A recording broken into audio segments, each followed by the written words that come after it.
Pemirsa, kita awali Sindo Malam dengan informasi kebakaran meludeskan SPBU dan mobil pickup di kota Sigli, Aceh. Satu korban luka bakar dilarikan ke rumah sakit.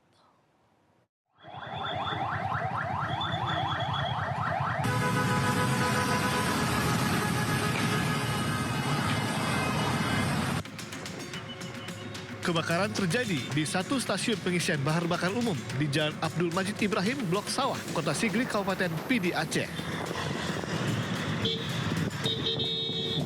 Api membesar dan membakar satu alat pengisian BBM jenis Pertalite serta satu mobil pickup. Petugas SPBU bersama warga dan polisi berupaya memadamkan api menggunakan peralatan seadanya hingga petugas pemadam kebakaran tiba di lokasi. Belum diketahui penyebab kebakaran ini. Satu orang pengemudi mobil pickup dibawa ke rumah sakit karena terluka bakar. Dari Pidi, Aceh, Jamal Pangwa, iNews melaporkan. Pemirsa, hati-hati dan selalu waspada jika memiliki anak berkebutuhan khusus. Diduga korsleting listrik pada stop kontak, remaja berkebutuhan khusus di Sidoarjo, Jawa Timur tewas dengan luka bakar di kamar tidur. Aku gak gitu. Kan gitu, Mbak. Warga desa Kelopo 10, Sukodono, Sidoarjo digegerkan dengan terbakarnya sebuah kamar di salah satu rumah warga desa setempat. Naas, meski hanya sebuah kamar, kebakaran ini menelan korban jiwa. Seorang remaja dengan kebutuhan khusus di dalam kamar. Korban berusia 23 tahun, salah satu anak pemilik rumah ditemukan tewas terbaring di tempat tidur dengan kondisi kamar terkunci. Tim gabungan langsung mengevakuasi jenazah korban ke RS Bayangkara Pusdagaksum, Porong, Sidoarjo. Nah, saya khawatirnya seperti itu. Jadi main HP atau colokannya itu lodok, gitu, Pak. Akibatnya kan itu kan kasur dari busa, jadi gampang terbakar. Kebakaran yaitu dugaan sementara konsleting listrik pada stop kontak dalam keadaan rusak yang tersambung ke kipas angin di dalam kamar tidur. Meski dugaan karena korsleting listrik di dalam kamar, namun polisi masih lakukan penyelidikan untuk mencari penyebab pasti kebakaran. Dari Sidoarjo, Jawa Timur, Pramono Putra, iNews melaporkan. Pemirsa, balap liar di Makassar, Sulawesi Selatan ditayangkan langsung di media sosial dibubarkan polisi. Takut ditangkap, para pelaku ini tinggalkan sepeda motor mereka di jalan.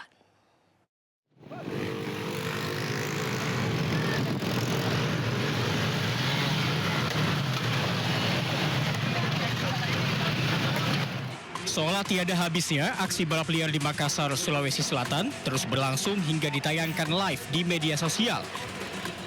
Polisi yang menerima aduan langsung bertindak membubarkan hingga terlibat aksi kejar-kejaran di sejumlah ruas jalan.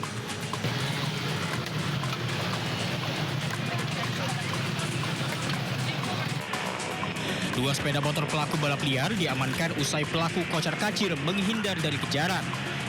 Sepeda motor bahkan ditinggal tergeletak di tengah jalan. Sebelumnya, rombongan pelaku menggelar aksi balap liar di Jalan Bandang, Kecamatan Bontoala. Pengendara dibuat tidak dapat melintas usai banyak yang menonton. Setelah dibubarkan, pelaku malah berpindah tempat menggelar hal serupa. Bahkan para pelaku yang mayoritas anak di bawah umur itu terlibat penyerangan ke permukiman warga di Jalan Sungai Sadang, Kecamatan Makassar, Sulawesi Selatan.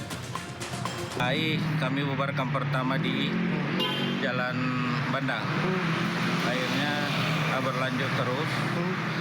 Kami lanjutkan kembali. Ternyata sempat terjadi juga ada pelemparan antara kelompok motor dengan masyarakat di Jalan Sungai Sadang. Alhamdulillah berhasil kita juga bubarkan di situ. Kendaraan kini disita oleh Satlantas Polrestabes Makassar. Orang tua diharap lebih memperketat pemantauan terhadap anak-anaknya terkhusus aktivitas di malam hari. Dari Makassar, Syahrul Adiaksa, iNews melaporkan. Pemirsa, penertiban pedagang kaki lima di Padang, Sumatera Barat berujung ricuh. Pedagang melawan saat ditertibkan petugas Satpol PP.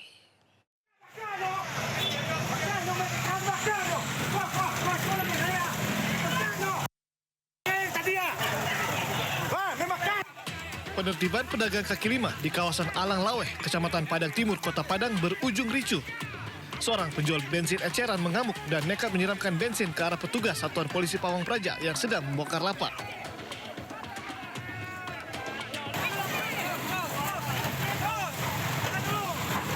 Keributan tak terhindarkan saat petugas mulai menertibkan pedagang yang berjualan di atas badan jalan sepanjang kawasan Alang Lawe. Sejumlah pedagang menolak ditertibkan dan melawan sehingga bentrok. Petugas terpaksa mengamankan satu pedagang karena dianggap sebagai provokator.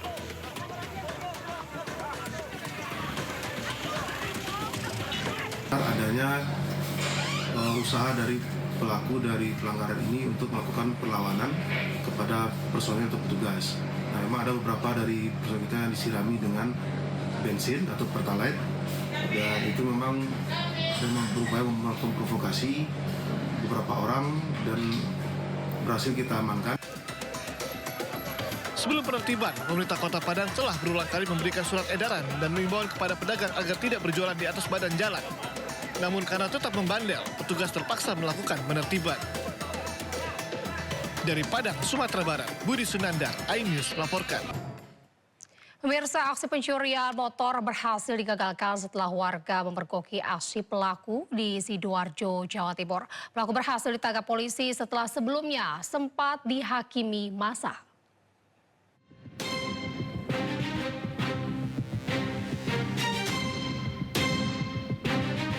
Inilah aksi pencurian kendaraan bermotor roda 2 yang terekam kamera CCTV milik warga di Sidoarjo, Jawa Timur. Pelaku diam-diam datang ke lokasi kejadian melihat motor korban berikut kunci kontak yang menempel di motor. Pelaku langsung berusaha melarikan motor. Sayangnya aksi pelaku dipergoki korban dan langsung mengejar pelaku dan berhasil menangkapnya. Warga yang geram akhirnya berusaha menghakimi pelaku. Pelaku merupakan residivis kasus pencurian, nekat melakukan aksi curanmor seorang diri karena butuh uang untuk hidup keluarganya pasca keluar dari lembaga pemasyarakatan. Warga sekitar mengetahui ada pencurian tersebut. Sehingga langsung ditangkap dan ya? Iya, kemudian langsung ditangkap. Pengakuannya sudah berapa kali? Untuk pengakuan dia baru sekali melakukan ini. Sementara polisi tengah mengembangkan kasus curanmor karena diduga masih ada pelaku lain yang terlibat. Dari Sidoarjo, Jawa Timur, Pramono Putra, iNews melaporkan. Pemirsa, seluruh korban kecelakaan pesawat ATR 42500 di Gunung Bulu Saraung, Pangkep ini telah ditemukan. Tim SAR gabungan harus berjuang mencari para korban di tengah medan terjal dan cuaca buruk. 7 hari lamanya, Gunung Bulu Saraung di Kabupaten Pangkep, Sulawesi Selatan menjadi saksi perjuangan tim SAR gabungan mencari para korban. Kini seluruh korban yang berjumlah 10 orang berhasil ditemukan. Korban ke-10 ditemukan tak lama setelah penemuan korban ke-9. Selain temukan korban terakhir, tim SAR juga temukan sejumlah barang penting dari dalam pesawat. Mengingat terjalnya medan, tim SAR mengevakuasi jasad para korban lewat jalur udara untuk dibawa ke Rumah Sakit Bayangkara, Makassar. Dan pada pukul 9.16 alhamdulillah korban ditemukan. Paket 10. Ya, sudah ditemukan. paket 10 sudah ditemukan. Dan saat ini sementara proses evakuasi. Terima kasih. Pak, ini potensi yang bekerja sama ada apa saja sih, Pak?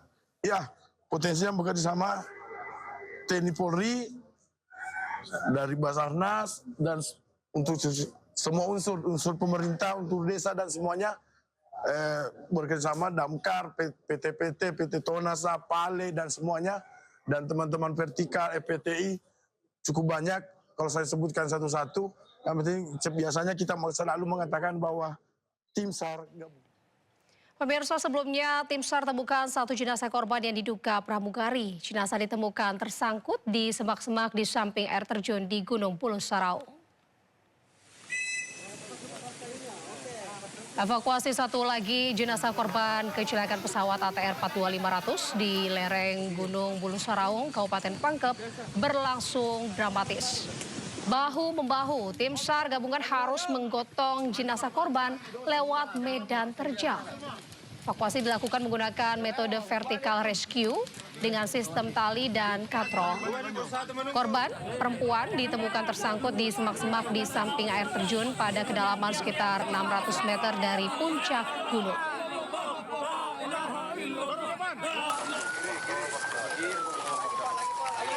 Selain itu, tim SAR juga menemukan satu jenazah di bawah bagian ekor pesawat.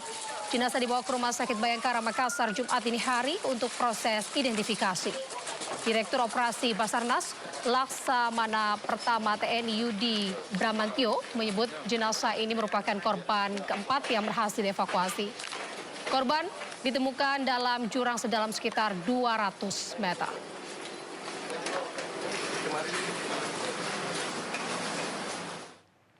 Pemirsa, setelah berhasil dievakuasi, black box pesawat ATR 42500 yang jatuh di lereng Gunung Bulu Saraung, Kabupaten Pangkep, Sulawesi Selatan, akhirnya resmi diserahkan kepada Komite Nasional Keselamatan Transportasi atau KNKT. Penyerahan dilakukan setelah hari ke-6 operasi pencarian dan pertolongan.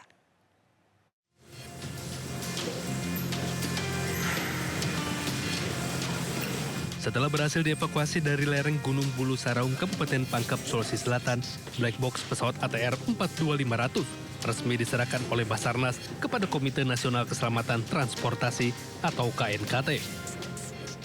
Black box pesawat terdiri dari dua perangkat utama, yakni Cockpit Voice Recorder atau CVR yang merekam seluruh suara di dalam kokpit termasuk komunikasi antar awak pesawat dengan petugas pengatur lalu lintas udara atau ATC. Perangkat kedua adalah Flight Data Recorder atau FDR yang menyimpan data teknis penerbangan dengan puluhan parameter, diantaranya ketinggian, kecepatan, arah terbang, serta kondisi teknis pesawat selama penerbangan. Benar bahwa yang di hadapan kita ini adalah black box. Dengan penemuan black box ini, mudah-mudahan dari teman-teman yang dipimpin oleh Kepala KNKT bisa bekerja lebih cepat untuk melakukan assessment, evaluasi terhadap kejadian kecelakaan. Setelah serah terima seluruh proses penyelidikan dan investigasi kecelakaan pesawat ATR 42500 sepenuhnya menjadi kewenangan KNKT. Jadi black box ini ada dua jenis. Satu, cockpit voice recorder berisi rekaman suara, yaitu ada di dalamnya ada 4 channel.